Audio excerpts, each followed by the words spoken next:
बिस्मिल्लाहिर्रहमानिर्रहीम। अस्सलाम वालेकुम नाज़रीन, उम्मीद और दुआ करता हूँ कि आप लोग जहाँ जहाँ पर होंगे खैर आफियत से होंगे। मैंने अभी रिसेंट जो पाकिस्तान तहरीक इंसाफ की तरफ से इस्लामाबाद का मार्च और एहतजाज की कॉल थी, अभी वो एहतजाज की कॉल ऑफ नहीं हुई है। अभी तक भी कुछ रहनुमा कह रहे हैं हमारा एहतजाज अभी जारी है। दो कि इस्लामाबाद की सड़कें क्लियर कर दी गई हैं, कंटेनर हटा लिए गए हैं, लेकिन अब से कुछ देर पहले, कोई घंटा डेढ़ पहले, सीएम केपी के अली अमीन गंडापुर साहब एक बार फिर से असेंबली में नमूदार हुए। तमाम टेलीविजन चैनल्स ने लाइव कट किया और उन्होंने फिर एक धमकी दे दी कि जनाब अगर आईजी इस्लामाबाद को नहीं हटाया जाता तो मैं एक दफा फिर से इस्लामाबाद पर धावा बोल दूंगा। आई वंडर कि भी पिछला एहतजाज जो है उसकी स्ट्रेटेजी क्या है। और साथ ही साथ चले तो गुड थिंग इज कि एक चीज को उन्होंने टेकअप किया कि जनाब जितने कारकुनान हमारे गिरफ्तार हैं हम उनकी रिहाई के लिए उनको मुआवनत फराहम करेंगे एंड ऑल दैट। सेकेंडली, कुछ लग रहा है इस्लामाबाद की हवा में लग रहा है कि आईनी तरामीम के मुसव्वदे शेयर किए जा रहे हैं। JUIF का भी रेडी है। इन अ डे और टू मौलाना फजलुर रहमान साहब बाकी सियासी जमातों से शेयर करेंगे। और कल हमारे शो के अंदर कामरान मुर्तज़ा साहब ने बताया कि जनाब पीपल्स पार्टी का मुसव्वदा हमको मिल चुका हुआ है। सो बज़ाहिर लग ये रहा है कि कल की मुलाकातें जो थी उसके बाद कोई ना कोई ब्रेक थ्रू, कोई ना कोई मामलात आगे चल पड़े हैं when it comes to constitutional amendments. और तीसरी बड़ी खबर मेरे नज़दीक आज की ये थी कि जहां पर सीएम केपी के अली अमीन गंडापुर पॉजिटिव थी कि कुछ अच्छे फैसले होने जा रहे हैं डेज टू कम, उन अच्छे फैसलों में से एक था कि जनाब अली अमीन गंडापुर साहब और बानी PTI के ऊपर इक़दाम कत्ल और दहशतगर्दी की आज फिर FIR दे दी गई और 500 नामालूम अफराद को भी इस FIR के अंदर रखा गया। एनीवेज, इसी करंट सिचुएशन के ऊपर बात करते हैं। मेरे साथ फैसल चौधरी साहब हैं, पाकिस्तान तहरीक इंसाफ से इनका ताल्लुक है। फैसल साहब आपको बहुत शुक्रिया। शिजरा मनसब साहब मेरे साथ मौजूद हैं, PMLN से इनका ताल्लुक है। फैसल साहब, अभी पिछला एहतजाज कॉल ऑफ नहीं हुआ, एक दफा फिर से सीएम केपी के कह रहे हैं कि जनाब IG को नहीं हटाया तो फिर से धावा बोलेंगे। प्रॉब्लम IG का है या वो हुकूमत है कि जिसके कहने के ऊपर ये एहतजाज रोका गया, गिरफ्तारियां हुई? तो डायरेक्टली टारगेट IG इस्लामाबाद क्यों है सर? देखिए, IG इस्लामाबाद क्योंकि उन्होंने KP हाउस पे धावा बोला है और उन्होंने पुलिस और रेंजर्स के साथ जिसकी कमांड जो है वो कर रहे थे और उन्होंने KP हाउस में तोड़ फोड़ की है। तो अली अमीन जो है रिप्रेजेंटेटिव है KP के और वज़ीर आला है, मुंतखब वज़ीर आला है, आज़ाद नहीं है। और उन्होंने जाके और ऑब्वियसली वो लोगों की जो वहाँ पे विम्स हैं, जो गुस्सा है, उसको रिफ्लेक्ट किया उन्होंने। तो IG जो है ये पहले लाहौर में भी इनके कारनामे जो है वो सबको पता, और अब यहाँ पे इस्लामाबाद में जब से आए हैं तो इनके मामलात जो इस्लामाबाद पुलिस है वो तो बेलगाम घोड़े की तरह है। और जहाँ पे वकला के ऊपर भी दहशतगर्दी के पर्चे और दहशतगर्दी की जो ये तोहफा था नवाज शरीफ साहब का दहशतगर्दी एक्ट, ये तो मजाक बना कर रख दिया गया है। सुप्रीम कोर्ट की जजमेंट्स है कि दहशतगर्दी जो है वो इन मामलात पे नहीं लग सकती, सिर्फ उन मामलात पे लग सकती है जो कि नेशनल सिक्योरिटी से मुतल्लक हों या उसकी पूरा क्राइटेरिया। I'm sorry फैसल साहब, I'm sorry I'm cutting you है, लेकिन यहाँ पर जिनके हुक्म के ऊपर एक्ट अपॉन कर रहे थे IG इस्लामाबाद, वजारत दाखिला है, मोहसिन नकवी साहब हैं और फैक्टर्स है, किसी का नाम नहीं लिया और सारा गुस्सा ही IG इस्लामाबाद के ऊपर निकल रहा है। क्या वहां पर नाम लेने की इजाजत नहीं है? पर जलते हैं वहां पर? What is going on?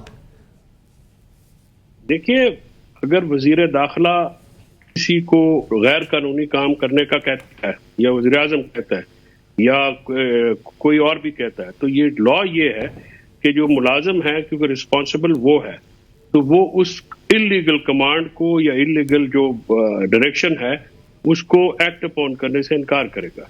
तो ये जिम्मेदारी जो है वो तो डेफिनेटली IG इस्लामाबाद की बनती है। लेकिन आई एग्री विद यू कि जिन्होंने अहकामात दिए हैं, जो वज़ीर आला हैं, वज़ीर दाखिला हैं या जो दूसरे हैं, वज़ीर दाखिला ही थे, बाकी नून लीग के तो कोई बंदा उनके नजदीक था ही नहीं, कोई ना पीपल्स पार्टी का, वो तो अकेले ही लगे हुए थे।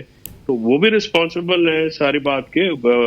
इसमें पॉलिटिकली रूल्स ऑफ बिजनेस के तहत और लॉ के तहत IG Islamabad will be responsible for all his actions. Shizra साहिबा, अभी पिछला एहतजाज खत्म नहीं किया गया पाकिस्तान तहरीक इंसाफ की जानिब से, कॉल ऑफ ऑफिशियली कहीं पर नहीं किया गया और अगले एहतजाज और अगले धावे की आज धमकी आ गई आप लोगों के लिए इस्लामाबाद पे। इनका तो यही रहा है ना, ये आज पहली दफा नहीं है कि पाकिस्तान के नुकसान के लिए काम कर रहे हैं। 2014 में जिस वक्त के चाइनीज प्रेसिडेंट ने आना था उस वक्त धरना हुआ और हमारा CPEC का बहुत बड़ा इन्वेस्टमेंट जो हो रही थी वो डिले हो गई। उसके बाद से आप देख लें, IMF को खत लिखना कि यहाँ से आप अपना लोन ना दें, दुनिया में जाके पाकिस्तान की बदनामी करना, कहना कि पाकिस्तान में सिर्फ करप्ट लोग रहते हैं, IMF की डील को तोड़ देना। और आज जबकि बहुत इंपॉर्टेंट शंघाई कोऑपरेशन ऑर्गेनाइजेशन का इजलास होने जा रहा है पाकिस्तान में, जो बहुत बड़ा हमारे लिए एजाज की भी बात है और बहुत अच्छी बात है, तब इन्होंने अपने एहतजाज जारी कर दिए। और आज आपने देखा कि फाइनेंस मिनिस्टर साहब ने बताया कि इनके एहतजाज की वजह से जिस तरीके से जिंदगी मफलूज होती है, जिस तरीके से लोगों को परेशानी होती है, उसका रोजाना की बुनियाद पे 190 बिलियन रुपए का नुकसान पाकिस्तान को हो रहा।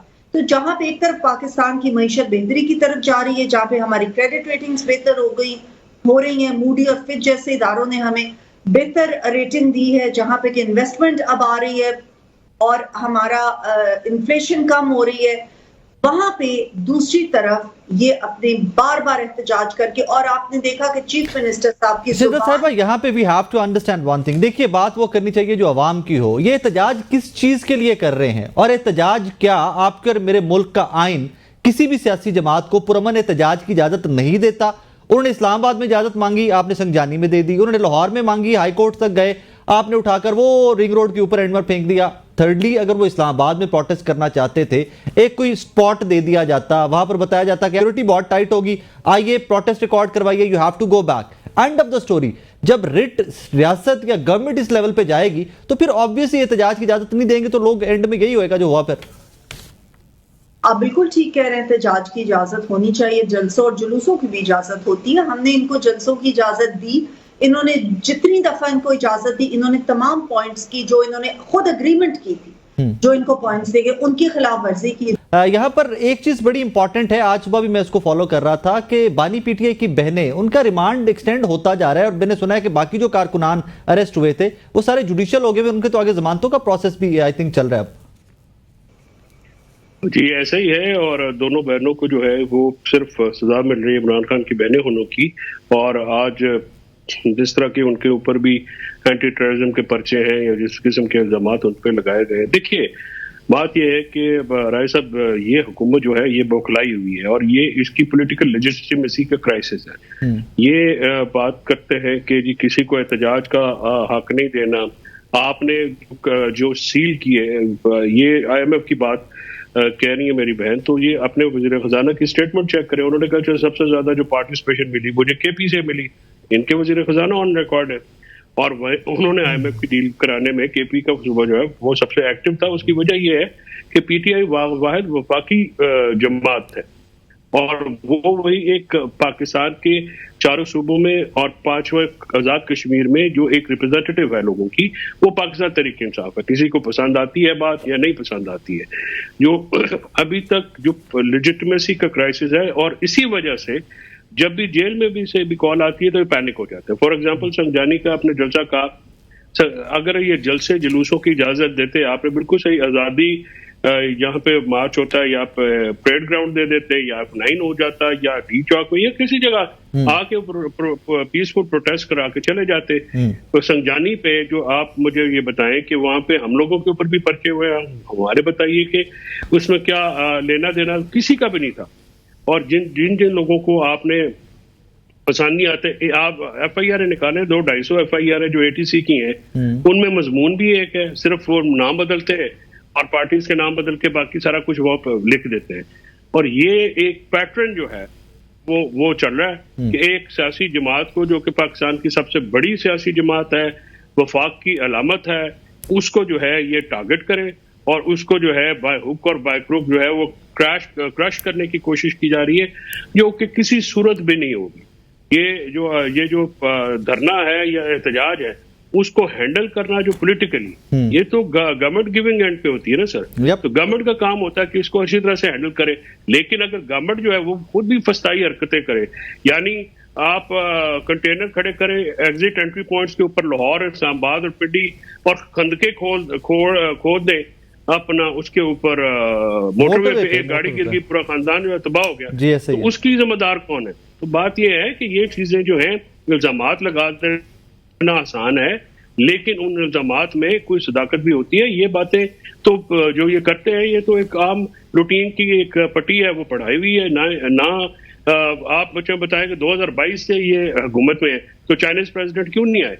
चाइनीज प्रेसिडेंट इस तरह से नहीं आए, ये 2014 से बात शुरू करते हैं। 2022 के बाद जो अवाम के ऊपर इन्होंने उनका कचूमर निकाला, जो महंगाई का सैलाब लेके आए, और अपनी सिर्फ ये है इनकी किस्मतें बदली हैं, जिंदगियां बदली हैं। शेजरा साहिबा, इसमें एक being a lady I expect कि इस पे आप आई थिंक हम सबको सेकंड करेंगी। बानी पीटीआई की बहनें, वो जो फुटेज जब जहां से वो गिरफ्तार हुई है, वो जरा फुटेज देखिए तो दे वर स्टैंडिंग अलोन, बिल्कुल दो खवातीन एक साइड पे रोड के खड़ी हुई हैं and they are arrested from there, और उसके बाद उनका रिमांड जिस्मानी जो है वो बढ़ता जा रहा है, एक दफा 1 दिन का, फिर 1 दिन का, और आज 2 दिन का। और बाकी वर्कर्स जो उस सारे प्रोटेस्ट से अरेस्ट हुए थे वो जुडिशियल कर दिए गए, उनके बेल्स का प्रोसेस जो है वो भी स्टार्ट होने जा रहा है। Do you think it's just any how कि वो किसी भी तरीके से जस्टिफाइड है कि जस्ट बिकॉज कि वो बानी पीटीआई की बहनें हैं तो अब वो उनको विक्टिमाइज किया जाए उस पर? मैं समझती हूँ कि खवातीन का हमारे मुआशरे में खास मुकाम है, और जिस तरीके से मरियम नवाज शरीफ साहिबा का रात को दरवाजा तोड़ा गया, उनके बेडरूम का, उनको जिस तरीके से अपने बाप के सामने, वालिद के सामने गिरफ्तार किया गया और उनको बगैर किसी इल्जाम के कितनी देर उनको जेल में रखा गया, वो सारी चीजें भी याद रखनी चाहिए हमें। और कलसूम नवाज शरीफ साहिबा वक्त अपने डेथ बेड पे थी, तो इन लोगों ने क्या क्या प्रोपेगेंडा नहीं किया कि वो बीमार नहीं है, वो भी एक खातून थी, और पीपल्स पार्टी की भी। लेकिन मैं फिर भी ये कहूंगी कि खवातीन का बिल्कुल ये रखना चाहिए, और अगर किसी ने गलती की हो तो उस गलती को रिपीट नहीं करना चाहिए। अच्छा शेजरा साहब, डू यू स्टिल थिंक कि आपका पॉलिटिकल कैपिटल दाव पे ही लगा हुआ है या आप लोगों ने कुछ रीगेन किया भी है? अब तो आप देख लें कि पंजाब से इनके लिए निकला है कोई? Nobody came out from Punjab from them, because लोग अवाम समझ रहे हैं कि एक तरफ वो चीफ मिनिस्टर मरियम नवाज शरीफ साहिबा जो हर तबके के लिए being 110% न्यूट्रल, being 110% न्यूट्रल। हल्फिया, आप लाहौर वाला जो इनका जलसा था, वो तमाम हर्डल्स के बावजूद उसकी फुटेजेस देख के आपको और आइडिया हो जाएगा कि लोग निकले कि नहीं निकले, और वो लीडरलेस जलसा था, टू बी ट्रू। वहां पर कोई बड़ा लीडर खिताब नहीं कर रहा था, और and you know that, I know that, कि Pakistan Tehreek Insaf means one man and who that man is behind the bars. बिल्कुल, आप पाकिस्तान तहरीक इंसाफ एक कल्ट है, आप सही कह रहे हैं, एक बंदे का। I never said that's a cult. I never said that. Please don't quote me there.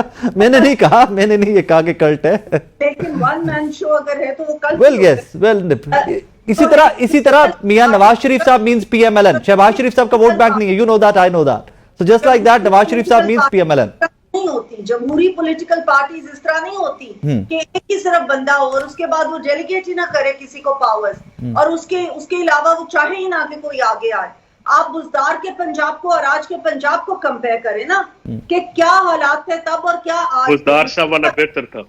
मुझे नहीं पता आपने फुटेज देखी है जलसे की, लेकिन जो मैंने फुटेज देखी है उसमें तो कोई पंजाब का बंदा नहीं निकला, ना ही इनके इस्लामाबाद जलसे के लिए, ना ही कहीं और। पंजाब में बिल्कुल हमने आपको ये गवर्नमेंट में अक्सर होता है कि फुटेजेस आगे पीछे होके पहुंचती हैं, फिल्टर होके पहुंचती हैं, पता नहीं कौन सी टीम्स होती हैं ये जो फिल्टर करके फुटेजेस पहुंचाती है। But if you want, Faisal साहब, आपने प्लीज शेजरा साहब को वो फुटेजेस जो हैं दोनों जलसों की वो एक्चुअल रॉ फुटेजेस भिजवानी है, please, on my request you have to send those footages. मैं भिजवा दूंगा, लेकिन वो आप के पास मौजूद है। मेरे पास तो है ही, तो मेरे पे यकीन शायद ना है, लेकिन आपने रॉ फुटेजेस भिजवानी है।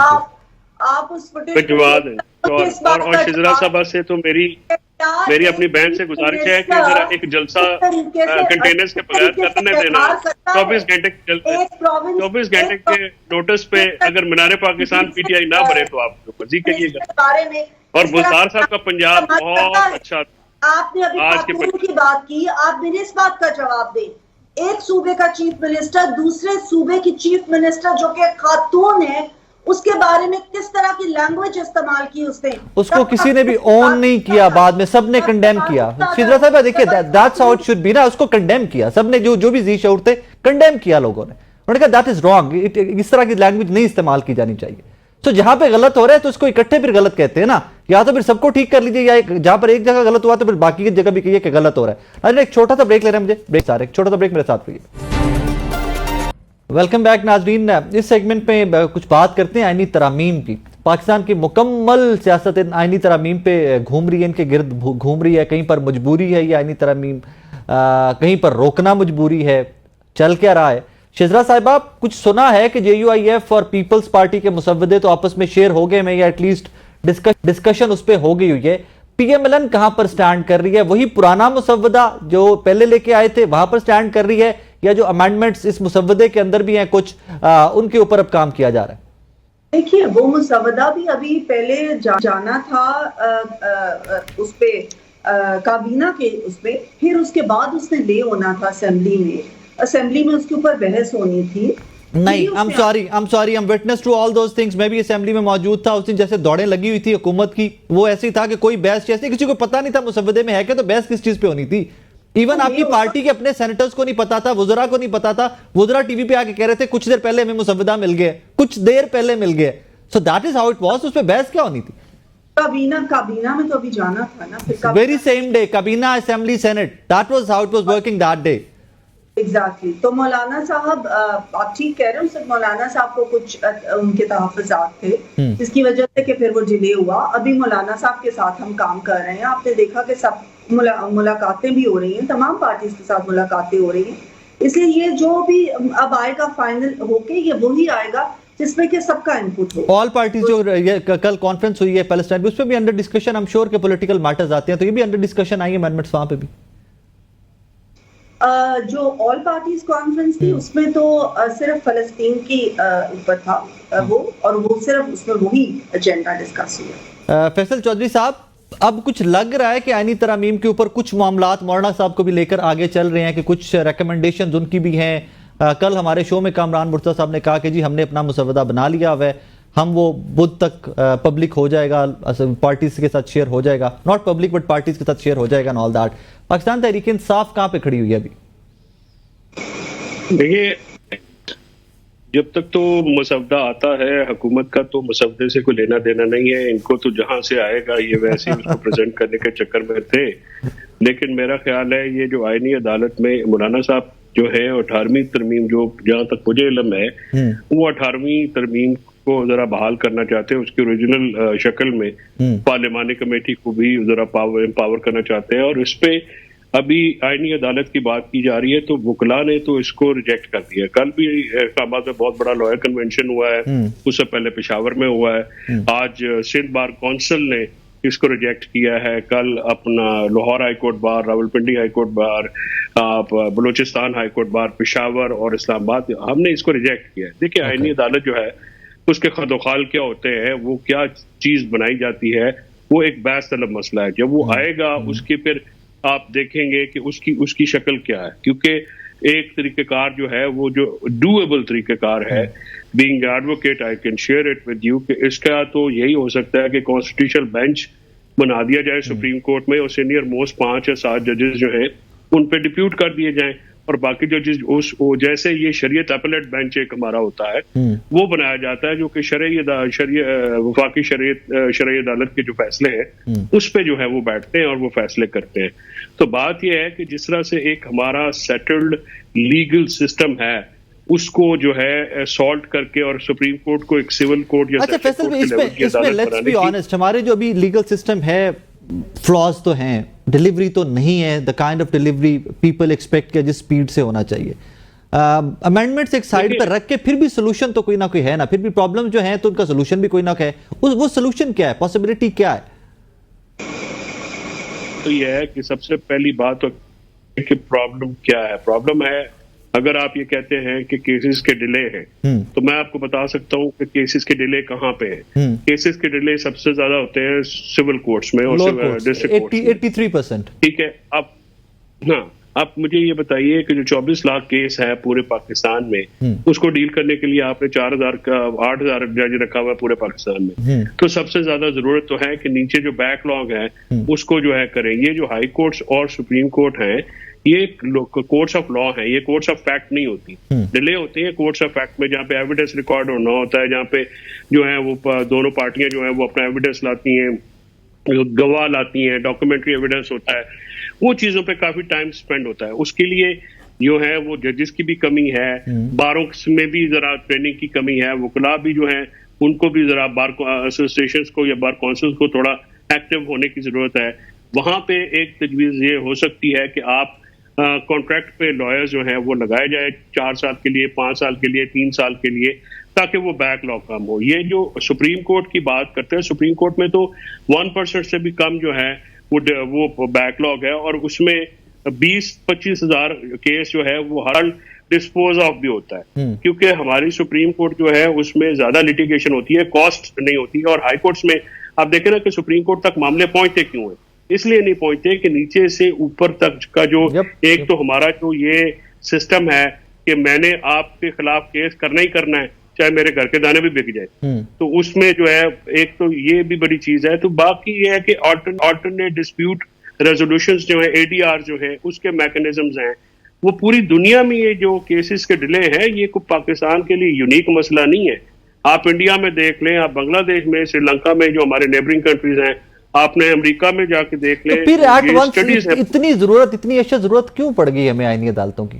अशद जरूरत में इस टाइम पे तो पॉलिटिकल पार्टीज, उसकी वजह सिर्फ एक है कि पॉलिटिकल पार्टीज जो इस वक्त हैं, उनका पब्लिक जो है वो सपोर्ट कोई नहीं है। सपोर्ट बेस तो ये दे हैव लॉस्ट इट।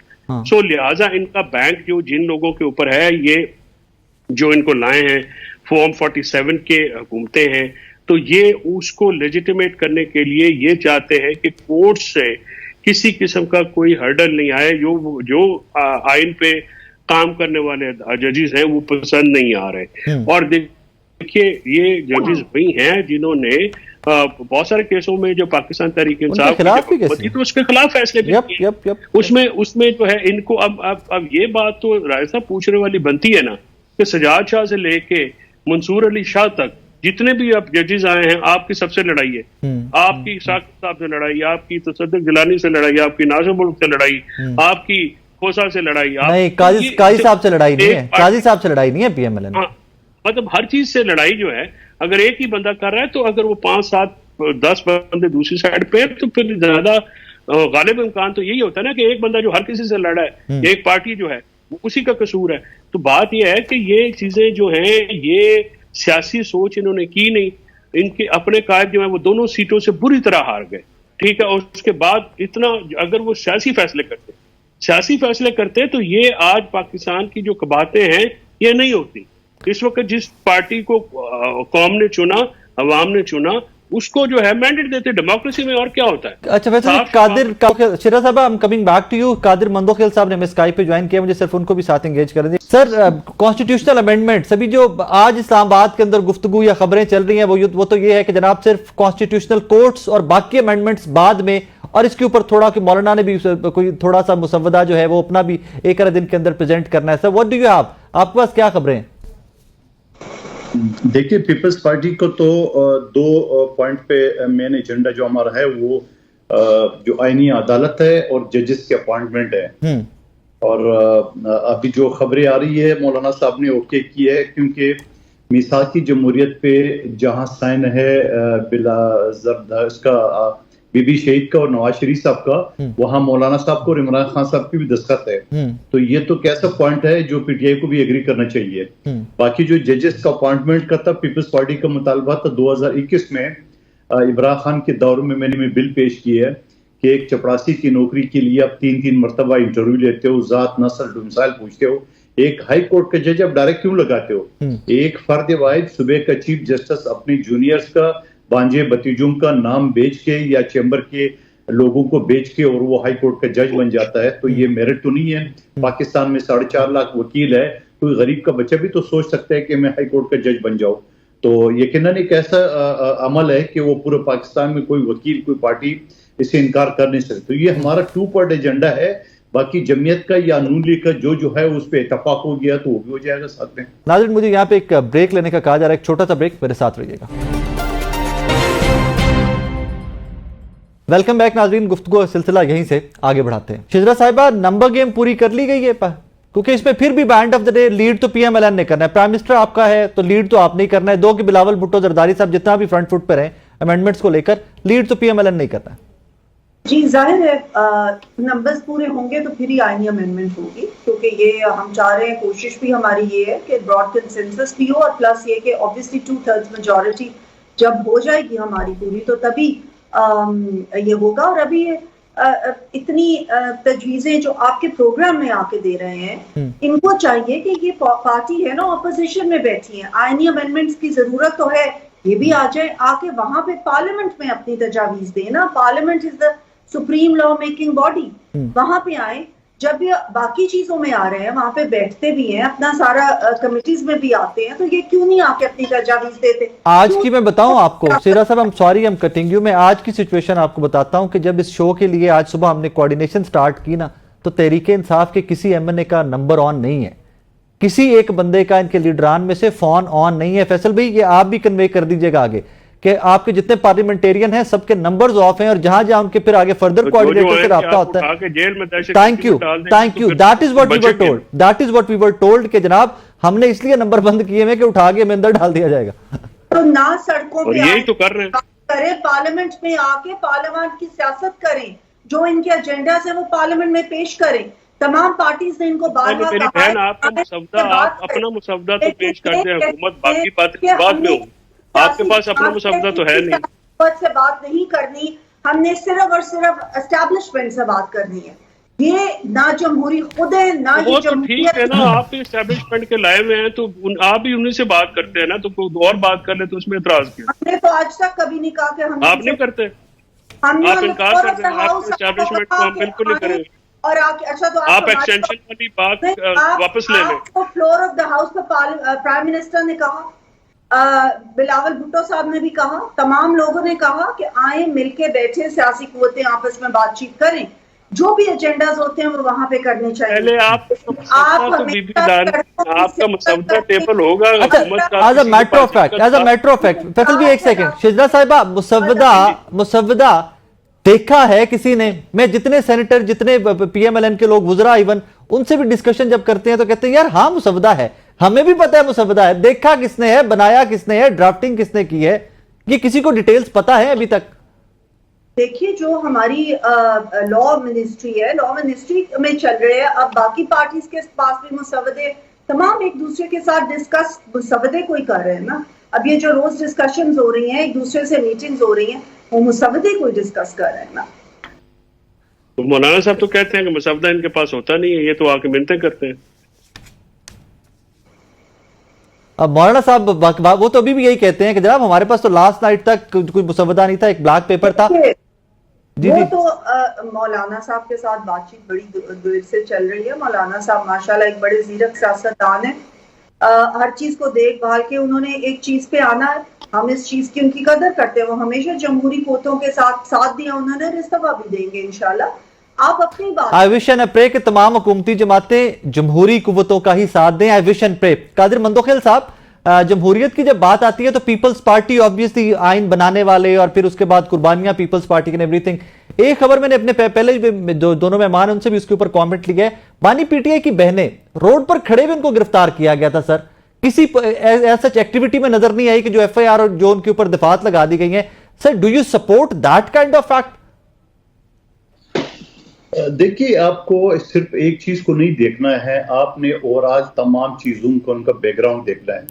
और मुझे नहीं इल्म कि एफआईआर में क्या दफात और किस के कानून के तालिब इल्म पिछले 30 साल से प्रैक्टिस कर रहा हूं, तो वो जो एफआईआर का जो मतन है उसको देखना पड़ेगा कि आखिर उनके ऊपर क्या इल्जाम है और क्या उन्होंने ऐसा काम किया है। तो यकीनन आपकी बात दुरुस्त है कि खवातीन क्या कर सकती है, लेकिन अब वो पुलिस का जो एफआईआर है वो देखना पड़ेगा कि उनके पास क्या मवाद है। मिसाल के तौर पे 17 गाड़ियां पकड़ी गई है और उनके साथ एहलकार भी पकड़े गए, पुलिस वाले भी पकड़े गए, 120 अफगान बाशिंदे भी पकड़े गए। तो ये सारी चीजों का, और फिर एक पुलिस वाली की मौत हो गई है, शहादत हो गई है, किसके कहने पे हुआ, सेक्शन 109 के तहत इमरान खान साहब को डाला है जहां तक मेरी मालूमात है। तो ये सारी चीजों को तो एक साथ देखना पड़ेगा।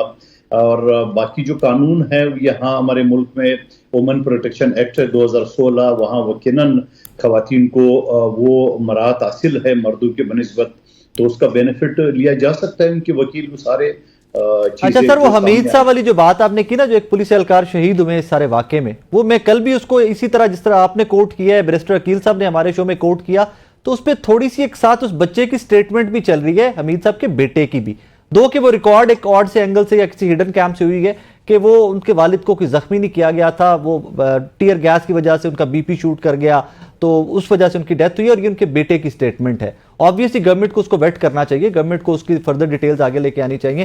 फैसल साहब, ये इसकी एफआईआर भी होगी वैसे आप लोगों की लीडरशिप? ये मैं जवाब दे दूं इसका? जी जी प्लीज प्लीज प्लीज। देखिए, एक तो बात ये कि अब इस बेटे का देखना पड़ेगा कि बेटे को किसी पीटीआई वाले ने अप्रोच किया नहीं किया है। Fair enough. बेटा अपने घर में बैठा हुआ है, बाप मैदान जंग में है, और उसके बाद अस्पताल ले गया, तो ये सारी शवाहिद तो मौजूद होंगे। जिस तरह हुकूमत कह रही है कि उनको अगवा करके तशद्दुद किया है, और एक बीपी शूट करने से तो मैं नहीं समझता हूँ कि इतना सीरियस मामला हो सकता है। जहां हुकूमत ये दावा कर रही है कि उनको अगवा करके तशद्दुद का निशाना बनाया, तो यकीनन उसका मेडिकल मौजूद होगा। एक बेटे का स्टेटमेंट से आप पूरा केस का रुख तो नहीं मोड़ सकते हैं। सर मैं नहीं मोड़ रहा, मैं सिर्फ सिचुएशन जो है मैं वो नाजरीन के सामने रख रहा हूँ। मैं कौन होता हूँ सिचुएशन मोड़ने वाला? उसका नाजरीन के सामने रख रहा हूँ। नाजरीन के सामने एक बात और भी रखें जी। अगर वो बेटे की बात माना भी जाए जी, तो वो टीयर गैस या आंसू गैस जिसे कहते हैं, तो वो तो मुजाहिरीन पे फेंका जा रहे, पुलिस वाले अपने आप पे तो नहीं फेंकते। सर वो मैं तो फील्ड में था सर, मैं उस दिन फील्ड में था, हवा का डायरेक्शन ऐसी थी सर। मैं कादिर साहब I was in the field that day, मैं फील्ड में था उस दिन, मैं रिपोर्ट फील्ड से करता रहा हूँ। हवा की डायरेक्शन यूं बदल रही थी कि जहां से पुलिस शेल फायर करती थी वापस टीयर गैस भी उधर आ रही थी। So it was happening that day. हो सकता है कि मुजाहिरीन भी tear gas. Inquiry sir, inquiry is the way out, inquiry is the way out sir, inquiry is the way out, inquiry होनी चाहिए, उसकी भी इंक्वायरी होनी चाहिए। फैसल साहब इसकी भी इंक्वायरी होनी चाहिए ना। मैं वैसे कादर खान जो है वो समझदार वकील है, लेकिन कादर खान ये कह रहे हैं कि बेटे की स्टेटमेंट के ऊपर बाप का केस नहीं बना, तो वारिस कौन है कत्ल के मुकदमे में? अगर फैमिली नहीं होती, अगर बेटा नहीं है, तो क्या कादर खान और मेरी स्टेटमेंट के ऊपर चलना है? जाहिर है जो उनकी फैमिली है उन्हीं की स्टेटमेंट पे चलते हैं ना। और उनको जो है अगर वो अस्थमा के मरीज थे और वो छुट्टी मांग रहे थे और छुट्टी देने की बजाय उनको ड्यूटी पे भेज दिया जहाँ पे उनकी तबीयत खराब हुई, और वो जो सारी बात आपने राय साहब की है, तो ये तो बात जो है इस पुलिस की तफ्तीश पे कौन मानेगा? जो है ये अगर वो छुट्टी मांग रहे थे, उनको बजाय छुट्टी देने के ही एस्थमेटिक, तो उनको वहां पे भेज दिया। और वो जो भी टीयर गैसिंग का जो पता लग रहा है, जो कह रहे हैं, तो बेटी की स्टेटमेंट बड़ी इंपॉर्टेंट होती है और वारिसों की स्टेटमेंट ही कत्ल के मुकदमे में बहुत इंपॉर्टेंट होती है। बाकी दूसरी बात आप क्या फरमा रहे थे sir? Inquiry sir, inquiry independent inquiry होगी। एक मिनट सर, एक मिनट कादर भाई, एक मिनट। आप तो खुद डसे हुए हैं सर फॉर्म 47 के, आपकी तो सीट आप ये कादर खान मेरा भाई है, मेरा वकील भाई है, इसकी सीट छीन ली एमक्यूएम वालियों ने। मेरा इस पे एहतजाज, मेरा तहरीक इंसाफ पीपल्स पार्टी के हक में एहतजाज। अभी आप जो ना सियासी खेल खेल रहे हो। नहीं साहब, वकील का भाई होता है, वकील की सियासत वकीलों का। अच्छा फैसल भी थोड़ा क्लैरिफाई कीजिएगा, वाकई सीट छीनी एमक्यूएम नहीं है, ये छीन सकती है एमक्यूएम? कादर खान खुद कहते हैं फैसल वाडा साहब ने इनको बताया कि तेरी सीट एमक्यूएम के पास चली गई है। क्यों कादर भाई, आपने हर शो में ये बोला है? जी बिल्कुल, इलेक्शन से पहले मुझे फैसल वाडा साहब ने बताया कि आपकी सीट जो है ना वो मुस्तफा कमाल को दे दी गई है। मेरे 42,000 कैसे सर कादिर साहब नहीं समझ, कादिर साहब मैं बड़ा जमहूर पसंद हूं, प्लीज मुझे समझाइएगा कैसे पॉसिबल है कि सीट वोटिंग से पहले किसी को दे दी गई हो? सीट तो वोटर ने देनी है ना सर। अच्छा मैं आपके शो में भी कह रहा हूं जी, और फैसल वाडा साहब मुझे चैलेंज करे, कानूनी शहादत की आर्टिकल 164 चौधरी साहब समझते हैं जी, ये वीडियो जो है ना एडमिसिबल है before any court of law. मुझे इलेक्शन से पहले फैसल वाडा साहब ने बताया आपकी सीट मुस्तफा कमाल को दे दी गई है। तो मैंने कहा कैसे दे दी गई है, उनको तो कुछ नहीं है, मैंने तो यहाँ बहुत काम करा है। लेकिन बाद में पता चला इलेक्शन वाले दिन कि एक तरफ रेंजर्स खड़े हैं, दूसरी तरफ पुलिस खड़े हैं, और पोलिंग स्टेशन की छत पे 2 आर्मी वाले खड़े, और मुस्तफा कमाल और उनके लोग असले समेत गए। जहां गेट पे हमारे कारकुनों ने वोट पकड़े गए, वो 25 से 30 हजार आज भी मेरे पास है, मौजूद है। मैंने इलेक्शन कमीशन में कंप्लेन की है, ना आज तक वो मेरे कंप्लेन एक्सेप्ट कर रहे हैं ना रिजेक्ट कर रहे हैं, और पूरा इंटरनेशनल मीडिया ने उसको छापा। और फिर उसके बाद मेरे खिलाफ FIR भी कटा। आप सारी वाकई, मैं तो खुद विक्टिम हूं, सही कह रहे चौधरी साहब। लेकिन साथ साथ चौधरी साहब को बात पे जवाब दूं, जो वारिस की बात की, चौधरी साहब ये सरकारी मुलाजिम है, यहाँ FIR या बेटे की मुद्दत पे बेटा गर्व होगा, ये रियासत की मुद्दत पे FIR कटी है, और रियासत की मुद्दत में वारिसों का ताल्लुक इतना है कि वो बख्श दे, वो उसके साथ कंप्रोमाइज करे। मगर स्टेटमेंट किसी गवाही पे घर पे बेटे बच्चे की स्टेटमेंट पे FIR न खत्म हो सकती है न बन सकती है। हाँ, जो पुलिस ने कहा एक पुलिस ड्यूटी पे था, यकीनन उनके पास शवाहिद होंगे, लेकिन दूसरा हिसाब ये भी देख लें कि उस बेटे को प्रेशराइज भी तो किया जा सकता है। हो सकता है बेटा खुद ही पीटीआई का कारकुन हो। Thank you very much, thank you. नाज़रीन, आज का इस दुआ के साथ इजाजत दीजिए कि कोई भी अमेंडमेंट, कोई भी लेजिस्लेशन, कोई भी day to day business assembly का, क्योंकि असेंबली नहीं, आपके और मेरे लिए कानून बनाना है, उसका मुद्दा सिर्फ पाकिस्तान हो, पाकिस्तान के अवाम हो, ना कि अपने इक़्तिदार के दवाम के लिए काम हो। और इसी दुआ के साथ इजाजत दीजिए कि इंशाल्लाह डेज टू कम पाकिस्तान की बेहतरी के दिन ही। अपना बहुत सारा ख्याल रखिएगा, दुआ में याद रखिएगा। अल्लाह हाफिज़।